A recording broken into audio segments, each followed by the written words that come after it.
Hey, what's up semuanya, masih di channel QWERTY Komputer, masih dengan gue Chen. Balik lagi ke review headset karena ternyata gue masih punya satu lagi item di sini yang dikirimin oleh NYK yang udah dari lama sebenarnya, tapi gue kelupaan untuk review. So, thank you banget buat NYK yang udah ngirimin headset ini, yaitu NYK Nemesis HSE12 Acadia, panjang banget namanya. Tapi tenang aja teman-teman yang mau nonton, gue tetap akan coba bikin review yang menurut gue tetap netral, nggak akan terpengaruh sama NYK-nya. Dan mungkin buat kalian yang lagi nyari opsi untuk headset 7.1, kali aja ini cocok juga dengan kalian.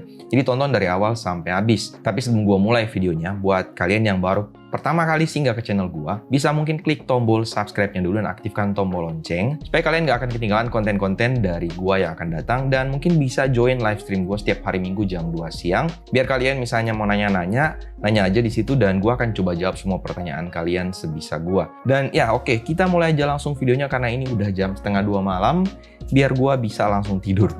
Oke, langsung aja ke spesifikasi teknis dari headset ini, tapi singkat aja. Headset ini menggunakan driver berdiameter ukuran 50 mm dengan sensitivitas 112 dB, tahanannya 32 ohm, rentang frekuensi 20 Hz sampai 20 kHz, dengan interface atau colokan USB. Panjang kabelnya ini ada di angka 2,2 meter, beratnya 320 gram, dan ini mikrofonnya polanya omnidireksional, dan udah punya fitur electronic noise cancelling.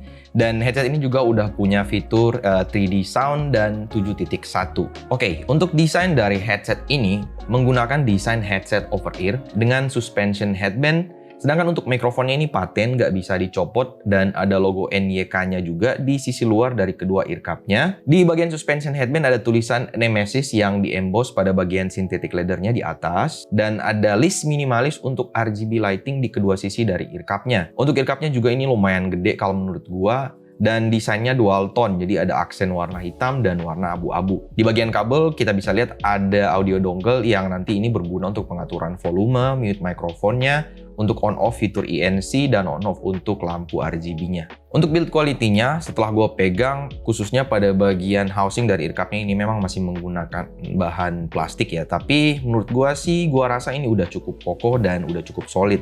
Nah, kalau pada bagian bandonya ini menggunakan bahan metal, jadi sekali lagi ini udah cukup kokoh. Nah, kalau untuk bagian dari konektor mikrofonnya, ini menurut gua pas lah ya, jadi nggak terlalu letoy, tapi nggak terlalu kaku juga. Fleksibilitasnya udah pas untuk nantinya kita atur, menyesuaikan dengan posisi yang nanti kita pakai. Nah, kalau untuk kabelnya ini memang masih menggunakan bahan karet ya, dan bukan bahan nilon braided ataupun paracord, tapi paling nggak udah cukup tebal menurut gua, dan juga fleksibilitasnya untuk masalah cable management menurut gue nggak ada masalah karena nggak terlalu kaku juga. Untuk ear cup sama penyangga di bagian headband ini sama-sama dibungkus dengan bahan synthetic leather yang udah cukup halus dan cukup nyaman saat kena dengan kulit gua. Jadi nggak ada kesan gatal sama sekali, tapi pasti bakalan gerah lah kalau dipakai cukup lama karena ini kan bahannya synthetic leather ya. Dan foam yang ditempatkan pada bagian ear muff-nya pun menurut gue ini udah cukup tebal juga, feel-nya lumayan empuk, jadi cukup enak waktu gua pakai. Ada beberapa fitur yang ditawarkan oleh headset ini ke kalian kalau misalnya kalian pengen beli. Nah, yang pertama adalah software. Jadi jangan lupa download softwarenya kemudian diinstal dulu di PC kalian. Karena lewat softwarenya kalian bisa mengatur EQ untuk output suaranya, dan ada 4 slot profile dari pengaturan equalizernya. Untuk EQ dan mode 3D-nya juga bisa diaktifkan atau dinonaktifkan dari softwarenya. Terus ada juga menu efek di mana kalian bisa menambahkan efek suara untuk output suaranya nanti, dan dikasih 4 pilihan efek suara juga. Terus ada settingan juga untuk gain sama mute dari mikrofonnya, dan yang terakhir ada menu untuk settingan 7.1-nya. Untuk lampu dari RGB-nya ini ada 4 pilihan pola yang nanti kalian bisa pilih sendiri. Yang pertama adalah running RGB, fixed RGB, kemudian breathing RGB, dan 7 color breathing. Tapi kalau misalnya kalian kurang suka sama lampu RGB di headset ini, kalian bisa matiin aja lewat audio dongle-nya. Terus lewat audio dongle ini juga kalian bisa mengatur untuk fitur ENC atau electronic noise cancelling-nya. Bisa dimatiin lewat audio dongle sini. Terus kalian juga bisa atur volume drivernya lewat audio dongle, dan juga untuk mute dari mikrofonnya. Nah, untuk karakter suara dari NYK Nemesis HS12 Acadia. Nah, setelah gua coba, menurut pengamatan dan selera pendengaran gue sendiri, menurut gue ini bisa dikategorikan di karakter suara V-shape. Low-nya ini agak sedikit maju, mid-nya juga cukup netral menurut gua, sementara high-nya agak maju dikit. Nah, kalau karakter bass-nya menurut gua lumayan asik, tebel, punch-nya oke, deep-nya juga lumayan dapet. Sementara untuk vokalnya menurut gua cukup tebel, walaupun mid-nya ada di posisi netral ya. Dan kalau high-nya nggak nusuk sama sekali, masih cukup nyaman untuk kita pakai dengerin musik. Nah, untuk mode 3D-nya menurut gua kurang suka. Kenapa? Karena gua kurang dapat efek dari sound 3D-nya di sini.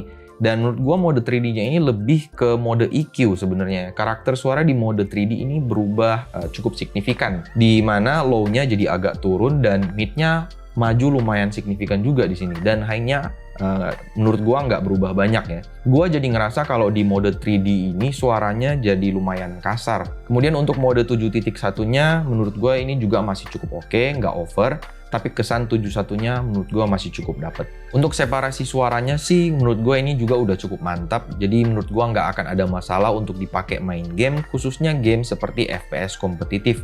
Noise-nya juga ini terbilang minim.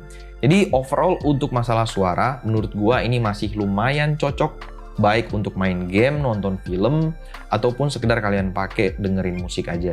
Nah, ini adalah kualitas suara atau tangkapan suara dari mikrofon headset NYK Nemesis HSE12 Acadia. INC-nya gua nonaktifin, silahkan kalian nilai sendiri seperti apa. Dan gua coba ngetik di keyboard apakah kedengeran atau tidak. Dan ini adalah kualitas suara mikrofon dari NYK Nemesis HSE12 Acadia yang INC-nya gua lagi aktifin. Dan gue coba ngetik kira-kira kedengeran atau enggak, tes mic 123, tes mic 123.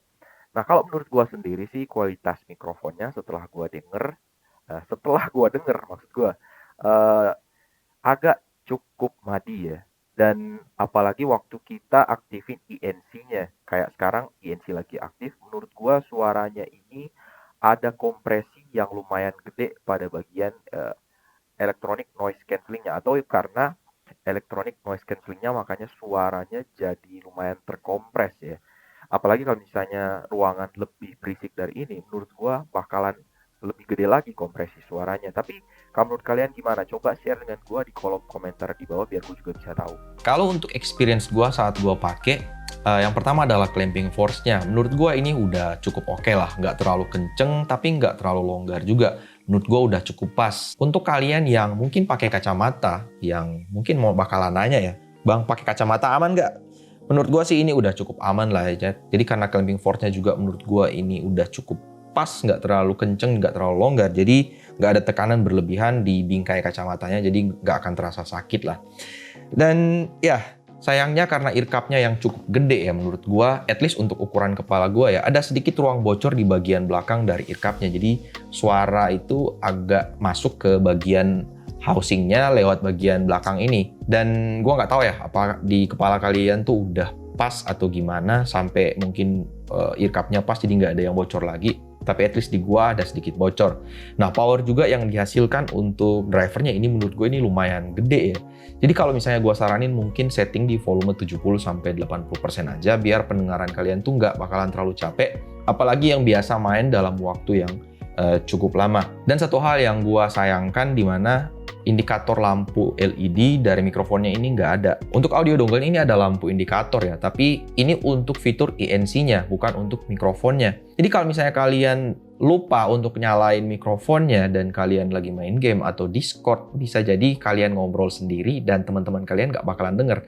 Dan agak susah untuk nyari tahu karena nggak ada indikator LED sama sekali. Tapi ya itu mungkin minor ya, at least menurut gua. Dan headset ini dibanderol dengan harga 395.000 oleh NYK Nemesis di official store-nya di marketplace. Untuk price to value-nya menurut gua ini udah cukup worth it. Jadi nggak terlalu mahal, nggak terlalu murah juga, udah pas lah di harganya. Dan kalau misalnya kalian tertarik, langsung cek aja di kolom deskripsi di bawah. Link pembeliannya udah gua taruh. So ya, itu aja mungkin yang bisa gua infoin mengenai NYK Nemesis HSE12 Acadia. Kalau misalnya masih kurang cocok dengan headset ini, mungkin kalian bisa cek video gua yang lain yang masih membahas seputaran headset 7.1 yang nanti gua taruh di sini. Tolong diklik ya. Dan ya mungkin Sampai di sini aja dulu video gua kali ini. Like videonya kalau misalnya kalian suka, subscribe kalau belum, aktifkan tombol lonceng agar nggak ketinggalan konten gua yang akan datang. Biar gua juga makin semangat untuk bikin konten buat kalian nantinya. Dan ya, sampai jumpa di video berikutnya. Thank you and bye.